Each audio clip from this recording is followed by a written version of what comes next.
कृष्ण गोविंद हरे मुरारी, हे नाथ नारायण वासुदेव। श्री कृष्ण गोविंद हरे मुरारी, हे नाथ नारायण वासुदेव।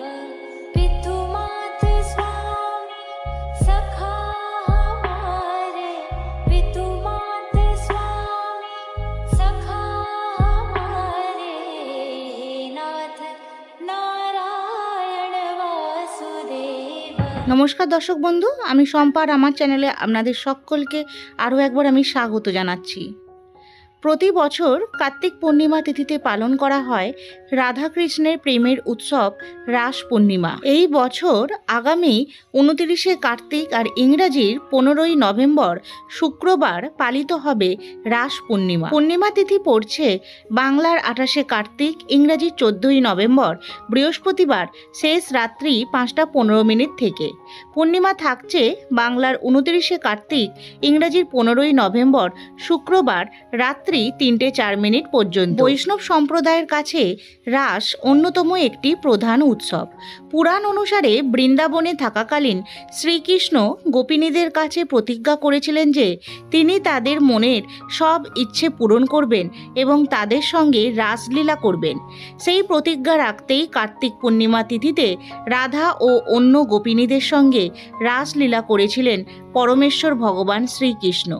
সেই থেকেই শুরু হয় প্রেমের উৎসব রাস।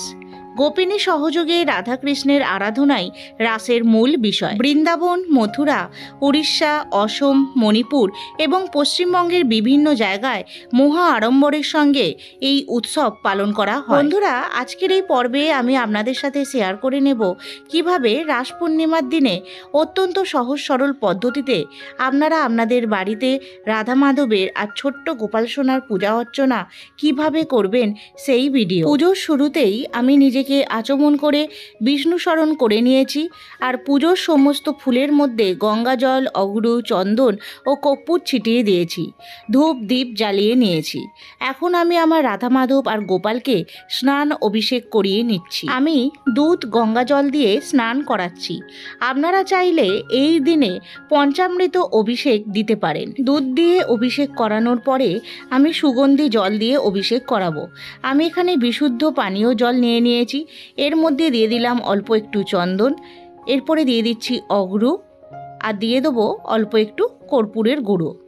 এই সুগন্ধি জল দিয়ে আমি আমার রাধা মাধব আর গোপালকে স্নান অভিষেক করাচ্ছি। বন্ধুরা, আপনাদের যাদের পিতলের বা পাথরের বিগ্রহ রয়েছে তারা এইভাবে স্নান অভিষেক করাতে পারেন, কিন্তু যারা আলেখ্য বা চিত্রপটে পুজো করবেন তারা এরকম সুগন্ধি জল শুকনো কাপড়ে একটু নিয়ে আপনাদের আলেখ্য বা চিত্রপটটা ভালোভাবে মুছে দেবেন। স্নান অভিষেকের পর এই জল আপনারা একটু করে মাথায় নেবেন এবং কোনো গাছের গোড়াতে আপনারা ঢেলে দিতে পারেন। স্নান অভিষেকের পর আমি রাধা মাধবকে একটি শুদ্ধ কাচানো বস্ত্র আমি পরিয়ে দিয়েছি।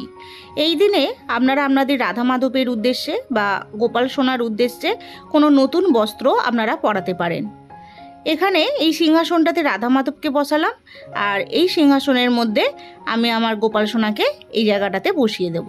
এই দিনে আপনারা আপনাদের রাধা মাধবকে এবং গোপাল সোনাকে খুব সুন্দর করে সাজিয়ে দিতে পারেন। আজকে যখন আমি এই রাস পূর্ণিমার ভিডিওটা বানাচ্ছিলাম তখন জানি না হঠাৎ করেই আমার মনে হলো আজকে আমার রাধা মাধবকে আর গোপালকে একটু সাজাই। তাই ভিডিওটা চলাকালীনই আমি একটু আমার রাধা মাধবকে এবং গোপালকে সাজিয়ে তুললাম। সবই তার ইচ্ছা, তার যখন ইচ্ছা হয় তখন তিনি নিজেই সেজে ওঠেন। কেমন হয়েছে অবশ্যই কিন্তু আমাকে কমেন্টে জানাবে। আর এখন আমি আমার গোপালকে আর রাধা মাধবকে চন্দনের তিলক আমি নিবেদন করছি। আমি এখানে অষ্টগন্ধা চন্দনের তিলক দিয়েছি। আপনারা শ্বেত চন্দন বা কেশর চন্দনের তিলকও দিতে পারেন। রাধা মাধব আর গোপালের এই জায়গাটা আমি একটুখানি ফুলের পাপড়ি দিয়ে সাজিয়ে তুললাম। চন্দন সহযোগে একটি মালা আমি আমার রাধা মাধবকে পরিয়ে দিলাম। আরও একটি মালা আমি চন্দন সহযোগে আমি আমার গোপাল সোনাকে পরিয়ে দিলাম। এই জায়গাটিতে অল্প একটু ফুলের পাপড়ি ছড়িয়ে আমি এখানে জলশঙ্খকে বসালাম। জলশঙ্খের মধ্যে অল্প একটু গঙ্গা জল, চন্দন সহযোগে একটি ফুল এবং একটি তুলসী দল আমি রাখলাম। জলশঙ্খের মধ্যে একটু চন্দনের তিলক আমি দিয়ে দিলাম। জয় রাধা মাধব। চন্দন সহযোগে দুটি তুলসী পাতা এবং একটি তুলসী দল আমি শ্রীকৃষ্ণের শ্রীচরণে নিবেদন করলাম। ইদং সচন্দন তুলসী পত্রং নম ক্লিং শ্রীকৃষ্ণায় নমঃ। এই মন্ত্র পাঠে আপনারা শ্রীকৃষ্ণের চরণদ্বয়ে তুলসী পাতা নিবেদন করতে পারেন। রাধারানীর চরণে তুলসী পাতা নিবেদন করতে নেই, আপনারা রাধারানীর হস্তে কিংবা বুকেতে তুলসী পাতা নিবেদন করতে পারেন। আমি আমার গোপালকেও দুটি তুলসী পাতা এবং একটি তুলসী দল চন্দন সহযোগে নিবেদন করছি। হরে কৃষ্ণ কৃষ্ণ কৃষ্ণ হরে হরে, হরে রাম রাম রাম হরে হরে। এরপরে আমি আমার রাধা মাধব আর গোপালের শ্রীচরণে পুষ্প নিবেদন করছি। চন্দন সহযোগে হাতে ফুল, তুলসী পাতা, দূর্বা নিয়ে নিয়েছি। ওম নমো ভগবতে বাসুদেবায় নমো গোবিন্দায় নমঃ। জয় রাধা মাধব, জয় গোবিন্দ, জয় গোপাল, নমো শ্রী রাধিকায় নমঃ। এই বলে চন্দন সহযোগে ফুল আমি আমার রাধারানীর শ্রীচরণে নিবেদন করলাম। বন্ধুরা, রাধা মাধব বা গোপালের পুজোতে যদি আপনারা মন্ত্রপাঠ নাও করেন তাতেও কোনো অসুবিধা নেই। শুধুমাত্র হরে কৃষ্ণ মহামন্ত্র পাঠ করেও আপনারা পুজো করতে পারেন। হরে কৃষ্ণ কৃষ্ণ কৃষ্ণ হরে হরে, হরে রাম রাম রাম হরে হরে। জয় গোপাল, জয় গোবিন্দ, জয় রাধা মাধব। আমি রাধা মাধব আর গোপালের এই জায়গাটা একটু ফুল দিয়ে আমি ভালো করে সুন্দর করে সাজিয়ে নিলাম। বন্ধুরা, রাস পূর্ণিমা হলো প্রেমের উৎসব, ভক্ত ও ভগবানের মিলন উৎসব। এই দিনে আপনারা আপনাদের রাধা মাধবের উদ্দেশ্যে একটি লাল গোলাপ নিবেদন করতে পারেন। লাল গোলাপ কিংবা একটি লাল পদ্ম আপনারা আপনাদের রাধা মাধবের শ্রীচরণে নিবেদন করতে পারেন। আমি আমার রাধা গোবিন্দের শ্রীচরণে একটি লাল গোলাপ নিবেদন করলাম। হরে কৃষ্ণ কৃষ্ণ কৃষ্ণ হরে হরে, হরে রাম রাম রাম হরে হরে। আরও একটি গোলাপ আমি আমার গোপালকে নিবেদন করছি। জয় রাধা মাধব, জয় গোবিন্দ, জয় গোপাল। এরপরে করো জোরে রাধা মাধব আর গোপালের উদ্দেশ্যে আমি প্রণাম মন্ত্র পাঠ করে নিচ্ছি। হে কৃষ্ণ করুণা সিন্ধু দীন ও বন্ধু জগৎপথে গোপেশ গোপিকা কান্ত রাধাকান্ত নমস্তুতে। নমো ব্রহ্মণ্য দেবায় গো ব্রহ্মণ্য হিতায় চ জগদ্ধিতায় শ্রীকৃষ্ণায় গোবিন্দায় বাসুদেবায় নমো নমঃ। এরপরে রাধারানীর উদ্দেশ্যে প্রণাম মন্ত্র পাঠ করে নিচ্ছি। তপ্ত কাঞ্চন গৌরাঙ্গিং রাধে বৃন্দাবনেশ্বরী বৃষভানু সুতে দেবী তাং প্রণমামি হরিপ্রিয়। জয় রাধা মাধব, জয় রাধা মাধব, জয় গোবিন্দ। এরপরে আমি গোপালের প্রণাম মন্ত্র পাঠ করে নিচ্ছি। নীলোৎ পলোৎ শ্যামং যশোদানন্দ নন্দনম গোপিকা নয়নানন্দং গোপালং প্রণমাম্যহম। জয় গোপাল, জয় গোবিন্দ, জয় গোপাল, জয় গোবিন্দ। এরপরে আমি সকলের জন্য ভোগ নিবেদন করব। এখানে আমি গোপালের জন্য মাখন মিশ্রির ভোগ নিবেদন করছি। তুলসী পাতা সহযোগে এই ভোগ আমি আমার গোপালকে নিবেদন করে দিচ্ছি। জয় গোপাল, জয় গোবিন্দ, জয় গোপাল, জয় গোবিন্দ। হরে কৃষ্ণ কৃষ্ণ কৃষ্ণ হরে হরে, হরে রাম রাম রাম হরে হরে। এখানে আমি কিছু মিষ্টান্ন রেখেছি, প্যাড়া, বাতাসা। আমি আমার রাধা মাধব আর গোপালকে এই মিষ্টান্ন ভোগ নিবেদন করছি। হরে কৃষ্ণ কৃষ্ণ কৃষ্ণ হরে হরে, হরে রাম রাম রাম হরে হরে। এখানে কিছু আমি কাটা ফলের নৈবেদ্য দিয়েছি, আপনারা গোটা ফলের নৈবেদ্য নিবেদন করতে পারেন। তুলসী পাতা সহযোগে এই নৈবেদ্য আমি আমার রাধা মাধব আর গোপালকে নিবেদন করে দিলাম। আমি আমার গোপালকে তুলসী পাতা সহযোগে জল নিবেদন করে দিচ্ছি। রাধা মাধবের উদ্দেশ্য আমি তুলসী পাতা সহযোগে জল নিবেদন করে দিচ্ছি।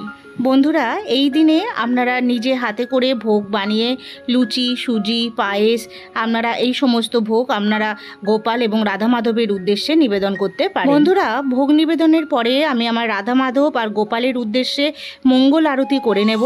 আপনারাও সকলে আরতি দর্শন করুন।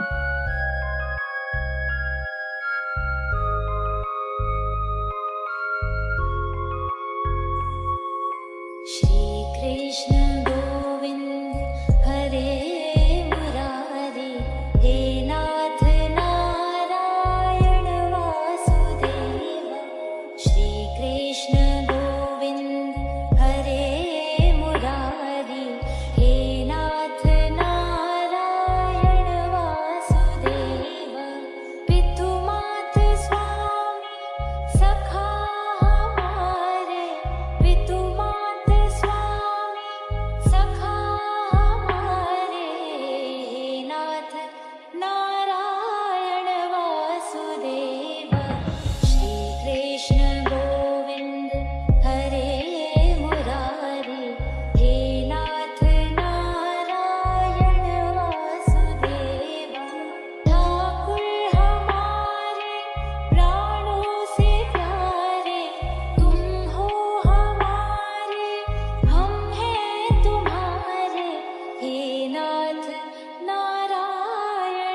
বন্ধুরা, আরতির শেষে আমি ভগবান শ্রীহরির উদ্দেশ্যে তুলসী কাষ্ঠের প্রদীপ দেখিয়ে দীপদান করব। এই কার্তিক দামোদর মাসে প্রত্যেক দিন ভগবানের উদ্দেশ্যে দীপদান করা উচিত। রাস পূর্ণিমার এই বিশেষ দিনে আপনারা পরমেশ্বর ভগবান শ্রীকৃষ্ণের উদ্দেশ্যে তুলসী কাষ্ঠের প্রদীপ জ্বালিয়ে ভগবানকে নিবেদন করবেন। ভগবানকে যখন আরতি করবেন, ভগবানের চরণে 4 বার, নাভিকমলে 2 বার, মুখমণ্ডলে 3 বার এবং সর্বাঙ্গে 7 বার ঘুরিয়ে ঘড়ির কাঁটার দিক অনুযায়ী আরতি করবেন। সম্পূর্ণ ভক্তি, বিশ্বাস ও প্রেম দ্বারা আপনারা ভগবানের উদ্দেশ্যে দীপদান করলে দেহান্তে বৈকুণ্ঠ লাভ বা মুক্তি লাভ সম্ভব। তাহলে চলুন বন্ধুরা, আমরা এই তুলসী কাষ্ঠের প্রদীপ দিয়ে ভগবানকে আরতি করে দীপদান করি।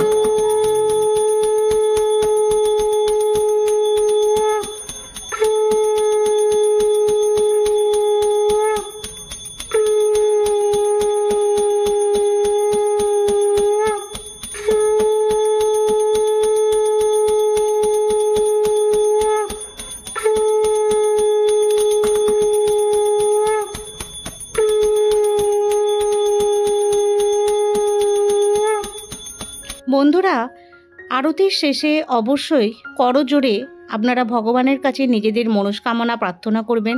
এরই সাথে জানাবেন পূজা অর্চনায় যদি কোনো ভুল ত্রুটি হয়ে থাকে তাহলে প্রভু যেন আমাদেরকে ক্ষমা করে। তাহলে বন্ধুরা, এই ছিল রাস পূর্ণিমায় সহজ সরল ঘরোয়াভাবে করা রাধা মাধব এবং গোপালের পূজা পদ্ধতি। আজকের এই সম্পূর্ণ ভিডিওটি আপনাদের কেমন লাগলো তা অবশ্যই আমাকে কমেন্টে জানাবেন।